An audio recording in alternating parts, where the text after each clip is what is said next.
Please pray with me. God of grace, God of hope, breathe your Spirit upon us this day. Breathe into the cracked and broken places within us and bring us hope and bring us joy, the joy of a child.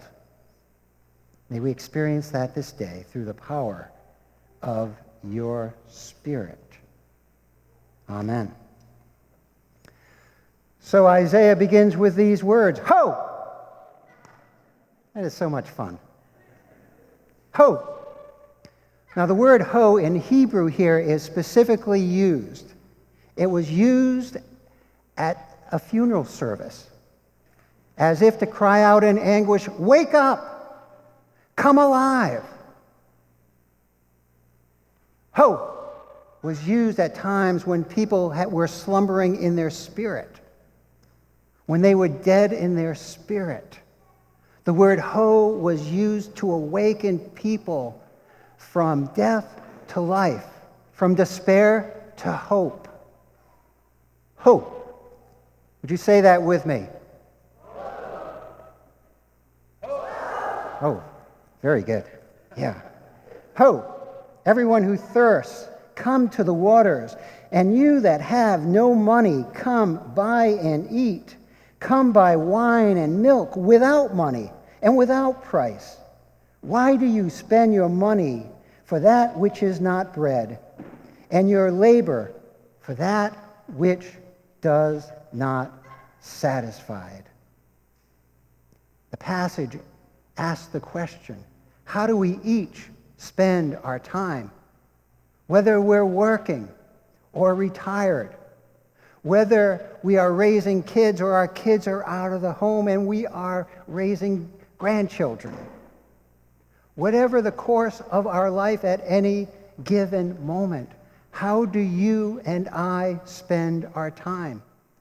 The prophet Isaiah is saying to the people then and now, are you spending it on what really is important, what really is of value, what really nourishes your spirit? Or are you just on the treadmill? Are you just hyper busy because you are caught, or I'm caught, in that pattern of busyness? We live in a culture that worships money. The more money we have, the more important we are. We have celebrities on the cover who are people of great wealth. And so we celebrate as a culture those with much and those who are able to get even more. But the prophet Isaiah is saying, what is of value to you? What is really important to you? Now, we all have to pay the rent. We all have to pay our mortgage. We all need to put food on the table. We need to provide for those who are under our roof. But once we have done those things, how do we know when enough is enough? Some people say, well, I'll know it when I get there. But do we? How do we strike, asked the prophet Isaiah, balance in our life for that which is really nourishing and meaningful to your core as a person?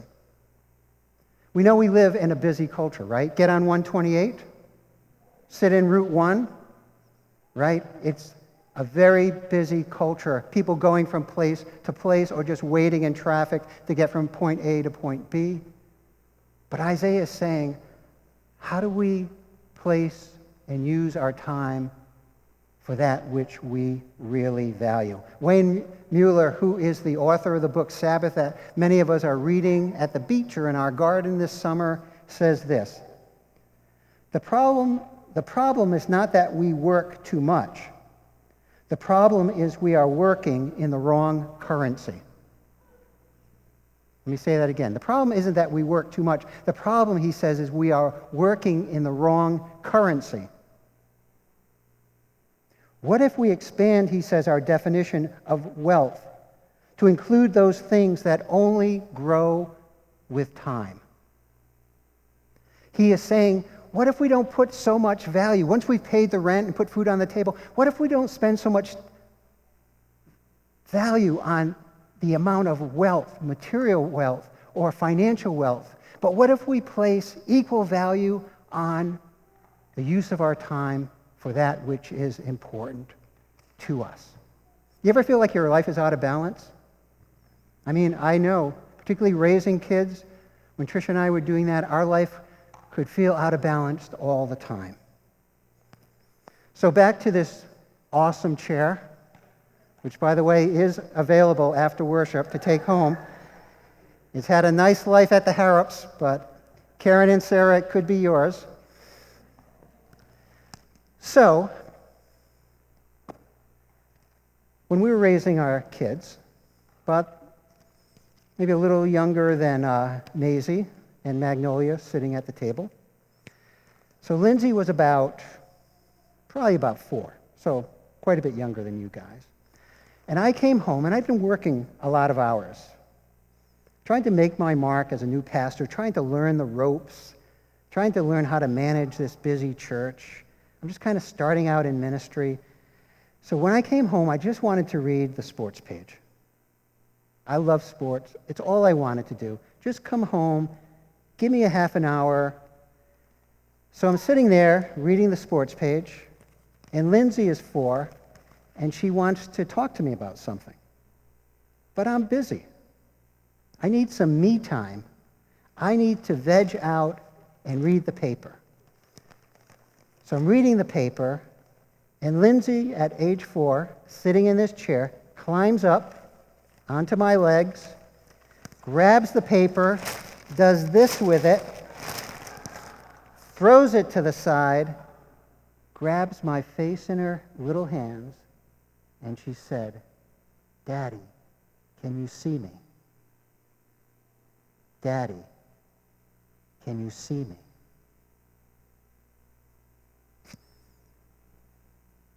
Sometimes our priorities get skewed, right? Sometimes we get so busy that we don't always know when enough is enough. We think we'll know it when we get there. Isaiah is asking, where are our values? What is most important to you, and what is most important to me? Listen to these words from the prophet. "Listen carefully to me and eat what is good, and delight yourselves in rich food." He could be talking about cheesecake here, but I don't think so. I think Isaiah is talking about the rich food of what really is important to us. What is really what makes life worthwhile. And then he says, "Incline your ear to me and come to me. Listen to me so that you may live." What are some of the qualities that make life worth living? What's really of value? And we kind of set aside all the busyness and the preoccupations. What's most important to you and to me? Call it out. It's not a rhetorical question. People, relationships. What's a core value of great meaning for you? What's that? To love God. Thank you, Violet. To love God. Relationships, to love God. What else? Compassion and generosity. What else? Service to others. Caring. What's a value to you? A core value? What gives your life meaning? Karen? Justice for all. Not just a phrase, right? Justice for all. Thank you. Love of God. meaningful relationships with one another, compassion and caring and justice and truth. And truth. The prophet Isaiah is saying, what kind of food are you eating, using that metaphor? Are we eating junk food that maybe tastes good at the moment but doesn't fill us up, doesn't really nourish us, doesn't sustain us?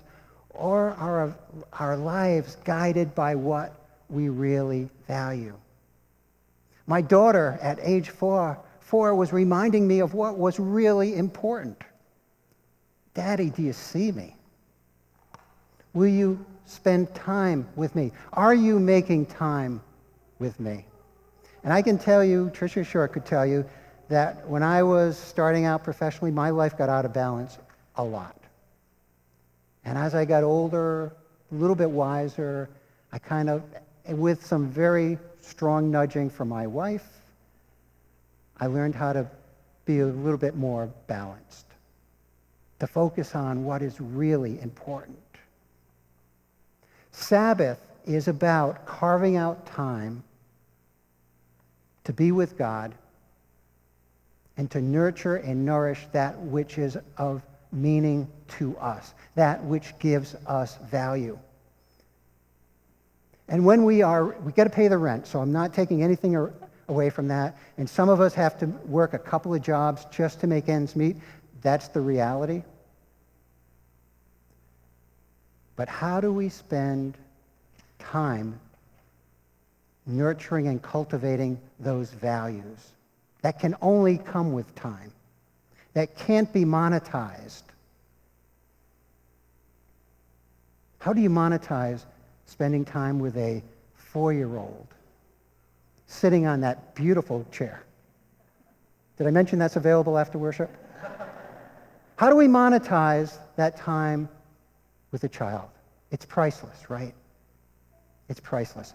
So Sabbath is not a requirement, an obligation. It's a gift. In Exodus, God says to Moses, on the 7th day, you will take a break. And you will spend time with me, says God, and you will spend time with those that you love and cherish. So in Judaism, my friend Rabbi Allison down at Temple B'nai Abraham, they begin with Shabbat, Friday night, sundown. They light a candle, and they say a prayer. And then they take all their smartphones. It's going to push us here, I know, and they turn them off, and they put them in a drawer. And they fast for the next 24 hours from technology. And they spend time with friends and with family. They play board games. They hang out until sundown on Saturday. What could it look like for us to look at Sabbath? Because in our Christian tradition, Sabbath actually begins with sundown on Saturday. We don't often think of it that way, but that's when our Sabbath begins and concludes with sundown on Sunday. In Wayne Mueller's book, Sabbath, he says, what if we make it our own? Without rules and obligations, but make it fit for you and your household. And if you're a single person, we collect our own family, don't we? Our own friends, and we bring people together. So what if on a Saturday night we light a candle? And then we have pizza, or we have a cookout, and we invite a couple of folks that we enjoy over, and we spend some time just hanging out with those that we've chosen to gather with. And then on Sunday you have a breakfast, and then you come for worship to be reminded that we belong to God and we belong to each other. And then you spend the rest of the day in whatever way you want, focusing on that which gives you meaning. And I recognize that some people have to work on Sundays, or you have obligations on Sundays, but to carve out as much time as you can for that which gives you meaning. So my invitation to all of us is to think about Sabbath in a different way. Sundown on Saturday, the sundown on Sunday, and to use that time, as Violet was saying, to remember that we belong to God. And that, as Nancy said, we belong to each other. And to spend our time in keeping with our values, an expression of kindness and compassion, to listen to a neighbor, perhaps, that we're too busy, perhaps, to listen to, or to listen to a family member or friend. God said through Moses to make the Sabbath holy. Abraham Heschel, a rabbi who lived years ago, said, just to be is a blessing. Not just to do, but just to be is a blessing, and just to live is holy.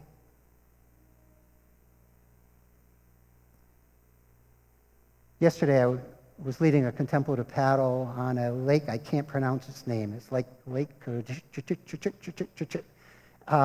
North Andover. It's a beautiful lake. And we were just floating out there at 100 degrees. The breeze was blowing, and we were out in our kayaks and canoes, and we were just giving thanks to God for this gift of breath, this gift of life, for the beauty of this beautiful Massachusetts lake in North Andover. Just to be is a blessing. Just to live is holy, said Abraham Heschel. And that's what we do on Sabbath. Each in our own way. Create your own traditions that work for you. And remember, as Violet said, we belong to God. And as Nancy said, and as Neelan said, and as Karen said, and as others have said, we belong to each other. This is the good news. Thanks be to God. And may God's people say, amen.